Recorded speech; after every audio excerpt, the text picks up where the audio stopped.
So this is a favorite exhibit of my tour guide upon entering the Buffalo Bill Museum, and we're really just shooting this as we go because I don't know next to anything about the Mississippi River, and steamboat history of LeClaire, Iowa. This is all new to me, and you see all these, kind of beautiful little rock patterns and seashells at the seashore. Maybe you might call them river shells. But historical photographs and an interesting naval history and background of this um, town and history. Let's see which we should video first. I love this little wall here, and we'll probably take some more individual photographs of it as we come back down each little picture chronicling events. It's amazing how much you can learn from visiting a museum, because I'm used to reading books at home, and most of the time the book will tell you more than any modern exhibit or artifact largely can. I mean, artifacts do tell a story. However, sometimes there's only so much time you can look at Custer's mustache brush or something. But these are unique and fantastic artifacts all over the place. It depends on the artifact and what you want to know about it, I should say. But historian is more about accounts sometimes, and there's so much you can learn from the written word and from opening a book, as opposed to you get a mix and match of actually being there, using it, experiencing it, having reenactments and stuff. Everything has a different value and place. But I've been to some museums in the past whose artifacts and exhibits are not quite as educational, but you always learn something everywhere you go. I would say the John Wayne Museum the John Wayne Museum is pretty good.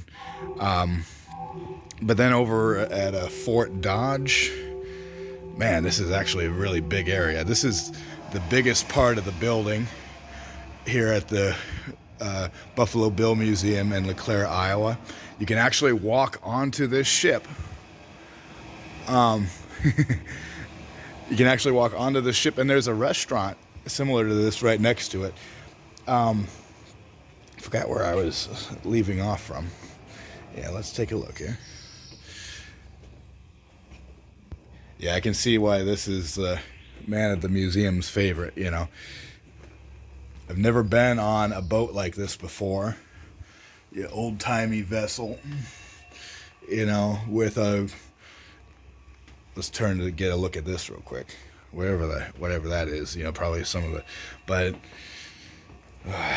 turning over here, we finally come within view of the mighty Mississippi River from a boat. I'm on a boat looking at the mighty Mississippi River from the Buffalo Bill Cody Museum.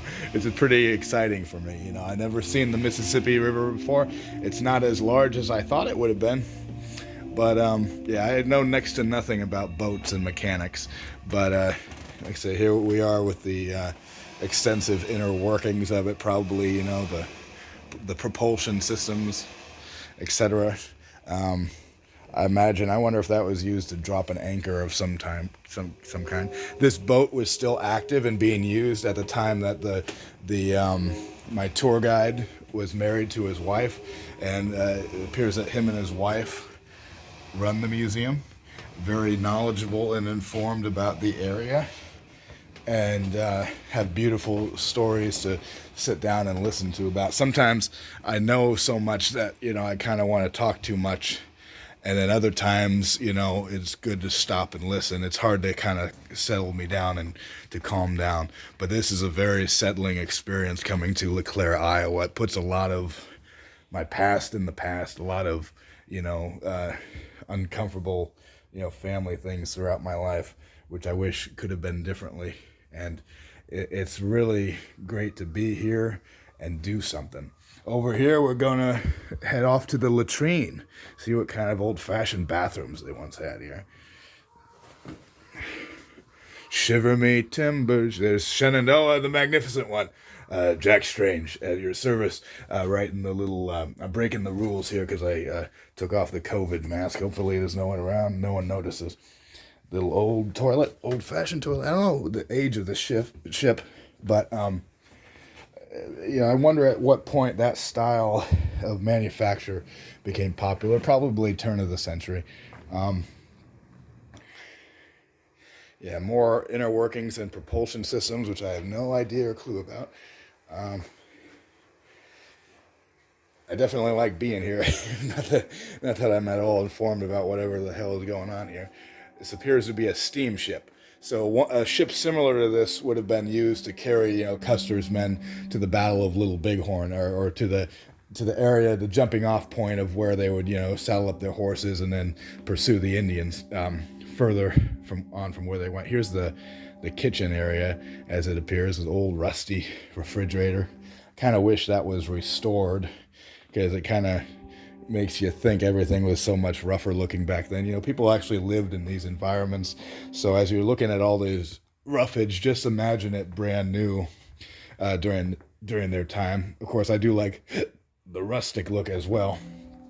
But, bear in mind, that's not the way people actually lived. A lot of these things were very ornate. Let's look at that view again. I want to go to that restaurant. I'm not sure if I can afford it, though, after, drawing out my battery and everything. But, hey, throughout the place we have little films, which I wish were present at the John Wayne Museum. John Wayne Museum was a little bit small, and I don't mean to, talk bad about it, but over in John Wayne Museum, they did not have as an extensive of a collection as they do here in LeClaire. Relatively small town, but beautiful town, beautiful museum artifacts and exhibits. I may not have time, even though I've taken a lot of time to take a lot of time here. I don't know if I have time to truly finish the tour as I want to, because I could probably spend days in this museum and learn a lot of things. But this Buffalo Bill Museum is the place to be. It is better than I imagined it. Not too small, not too big, but definitely worth its size. This man kind of freaked me out just now.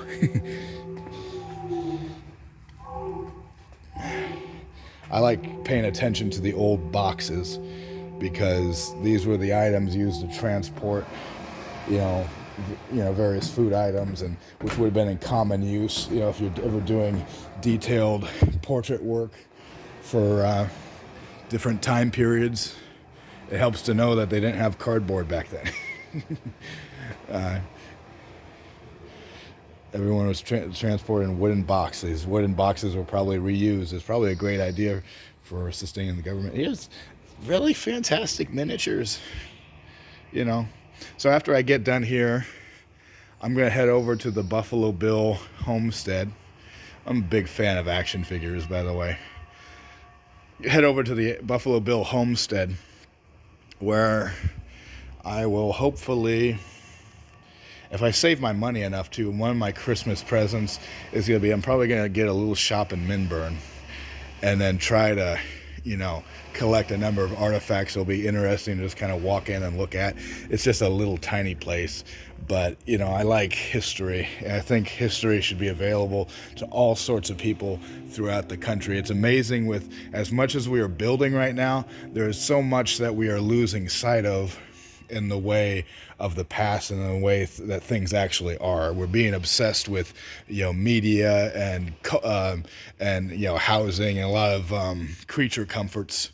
But as we obsess about creature comforts and accommodating everyone's cellular preferences, in which case I'm using my cellular technology to record through the magic of the phone. But as we pursue too many of the creature comforts, we lose sight of so many of the more important things in life. And and the way that things actually are. We don't develop as a people, and then we end up, over metropolitanized. This town is really fun. I just went to a bar here, and the people were just fantastic. But yeah, I went to a bar here, and the people were fantastic. But it was also like, without meeting a whole lot of people, I just feel like this is a really great, place to be, and it's great to have something. And from where I used to live, oh look, Herbert Hoover again. Wyatt Earp, I did not know. Wyatt Earp was the childhood home of legendary Western Marshal. Wyatt was born in Monmouth, Illinois, and the family moved to Pella in 1850 when he was 2 years old. Most of his boyhood was spent working on the family farm. He moved to California in 1864 with his father, but returned to the Midwest a few years later. He married, but his wife died within a year. He then returned to the West and eventually became a U.S. Marshal. His most famous exploit was the gunfight at the OK Corral. The boyhood home of Wyatt Earp can be visited at the Pella Historical Village Museum. Wow. And there's a nice, rare photograph of Wyatt Earp, who is prominently featured here next to John Wayne. Interesting thing to note is John Wayne actually met Wyatt Earp on one of his early films towards the end of Wyatt Earp's life, and apparently perfected or replicated a number of his voice and mannerisms for his roles. So when you hear the Duke talking, he's apparently speaking in the vocal mannerisms and algorithms and physical characteristics of Wyatt Earp. So Wyatt Earp inspired the Duke single-handedly. That lends a lot of historical credence to the performances of John Wayne, which those Westerns, if you can tell by the very look of him, the wardrobe is not always accurate. A lot of the men are clean shaven rather than wearing beards and mustaches, but some of the behavior, if anything, and traditions are hopefully what speaks through from the time of Wyatt Earp. Another thing is, the old media, the older Hollywood films and different forms of media were accused of romanticizing the Wild West and not showing all of its dark side. This is both true and untrue to a certain extent. There were dark sides of the Wild West, and particularly Wyatt Earp started, before he was a marshal, he had a reputation as a horse thief. And there's also, he was, as a boxing fight promoter and boxing manager, he was accused of rigging a few fights. But whether all that's true or not, there's his side of the story to some of those stories, which should also be analyzed. Herbert Hoover, of course, I was at West Branch some time ago, and it was a very fulfilling experience. And somehow, every time you take a look at Herbert Hoover, it just radiates the boyhood joy and enthusiasm that lived and breathed through him, and which I felt upon visiting his home in West Branch, setting a lot of the worldly things aside and just kind of enjoying a life in my native home of Iowa. Leon Bix Beiderbecke, a famous jazz musician. I'll have to listen to some of your work before I know how good or bad you are. Because whenever fame is not just about being, famous. It's about having really good quality material. And I'm sure as a musician, you'd appreciate me listening to his songs before I comment on exactly who he is and what he was and how great he was. Bix lives. Ike interstates throughout Iowa. All right.